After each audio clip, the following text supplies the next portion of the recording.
Good, good. He practiced Saturday and he's full go. So no, just a deep bruise. It's a pretty violent hit when you see how it happened on film, but he's okay. Kliff and third and long, touchdown pass that led us through. Obviously, you had confidence to let him throw that pass. Was there any consideration given since you were already in field goal range, just taking field goal, taking the lead? No, we had the coverage we wanted, and we have full confidence in him. You know, the first play he came in, he completes a big first down to Jace. I mean, I've said it all along. He's a really good player, and we think we have three guys that can move the football and win football games for us. So there was never any hesitation. We were going to play to win, and we thought that was the best play at that time. Coach, could you talk about how you look at being ranked at this point in time in the season, maybe of just looking at it from the standpoint of here's a little bit of a reward, but there's a whole lot left? Yeah, I don't even pay attention to it.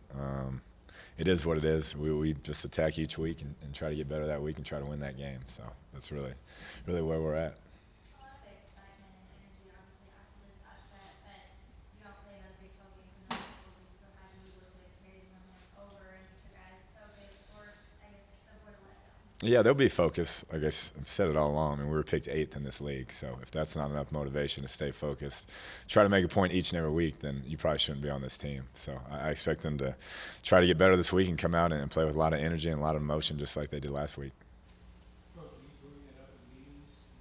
Pick 8? Yeah, they don't go many days without hearing that or seeing that somewhere. So. Coach, you're averaging 91 yards a game in penalties so far. What are y'all doing to fix that? It's a great question. I mean, when I got here, it was one of the biggest things I harped on, and we're still about dead last in the country. So we got to try something else. But we've escaped some games having lots of penalties and got wins that way. So if we can cut those in half, then we'll have a chance the rest of the way. But we have to improve on that. I don't have any answers for you right now. I know you guys have never had trouble keeping Davis plugged in, but what does it do for them?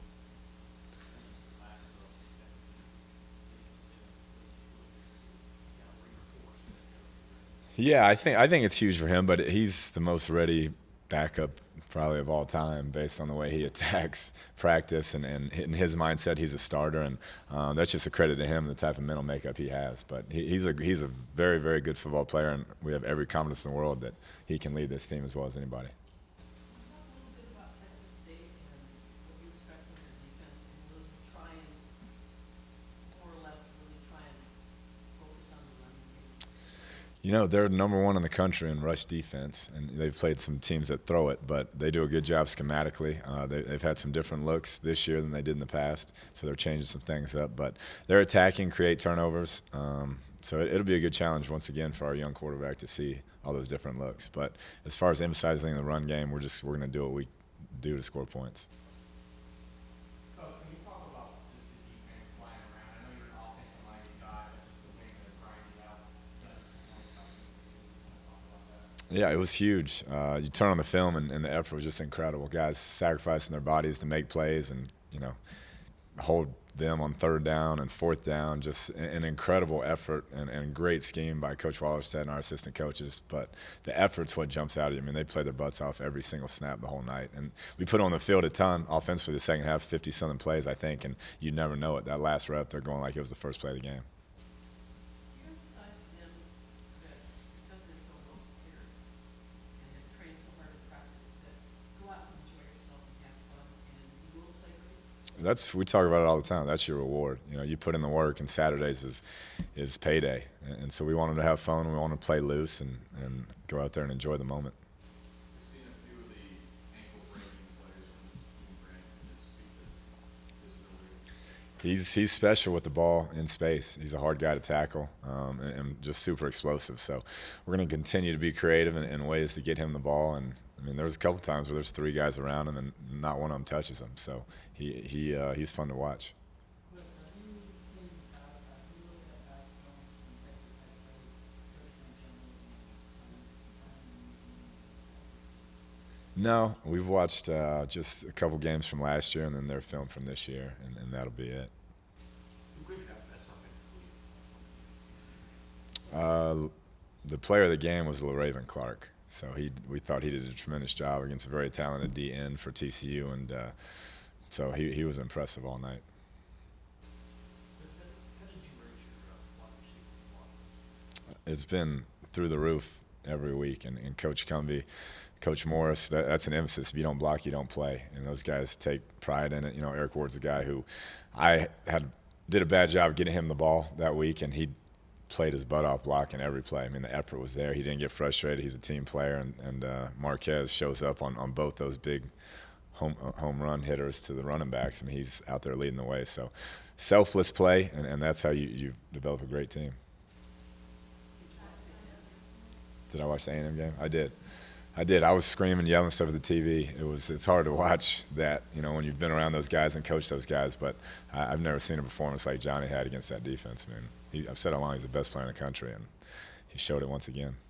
Would you talk about Taylor Semaine? Was that a money competition that took place, and he earned that job last week? He has been stellar through camp and through the first couple of weeks, and we thought it was just time to make that change and let him go at it. We have every confidence in Erkslavin. He's been solid around here, but Taylor is a special talent, and he earned that playing time.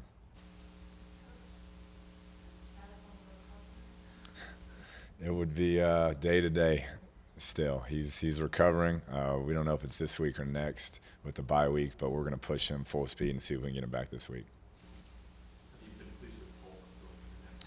I really have. He's really stepped up from where he was in the spring. You know, he had a hard time even making it through scrimmages, and his conditioning and his technique, and Coach Hayes has done a great job with him, and his effort. He's got a great attitude. He shows up every day and works hard now, and been really pleased with him stepping into that role. Coach, talk about this being a cotton game, and Texas Tech athletics are cotton initiatives is a big deal around. It is. I think it's a great idea. With the culture we have out here in West Texas, you got to embrace that, and we're honored to be a part of that, and glad that the two sides got together and made this a cotton game. It'll be a little different walking on Saturday, walk out Thursday, with a blackout this Saturday, walk out to a whiteout. Yeah, that'd be good as long as they keep showing up. I don't care what color they wear. It's fun to have all those fans in the stands. If you mentioned, you kind of touched on it a moment ago when you were talking about Eric Ward. What do you attribute him not Yeah, I did a bad job getting away from the game plan.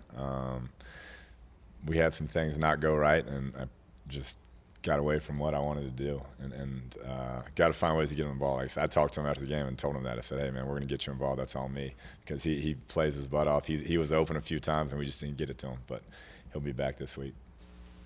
Do you have any metric that I don't. Those first 3 games,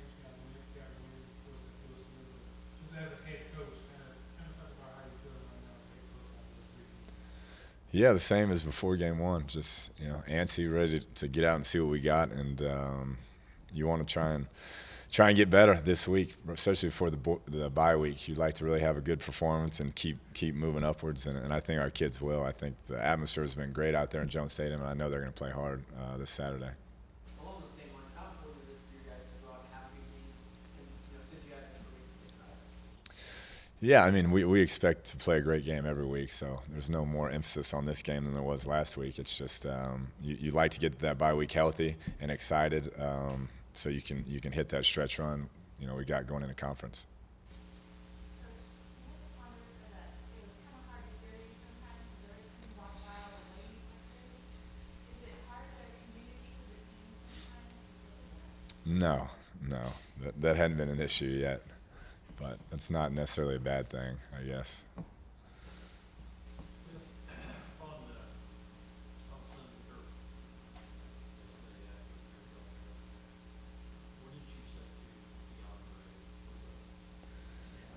Yeah, just what I told him on the sideline. I said, hey, man, it happens. Let's go make another play. Not a big deal.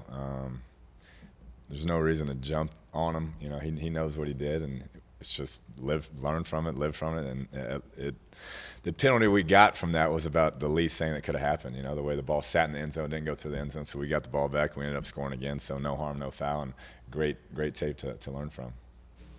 They kind of alluded to it on the TV broadcast that night that you didn't jump on and be breaking. What's kind of your thought process and philosophy here? I mean, we obviously love the person. Yeah, and it's case by case and player by player. But knowing DeAndre, the type of competitor he is, I mean, he made a mistake, and he knew it was going to be all over the country on every replay. And I just think less is more at that point.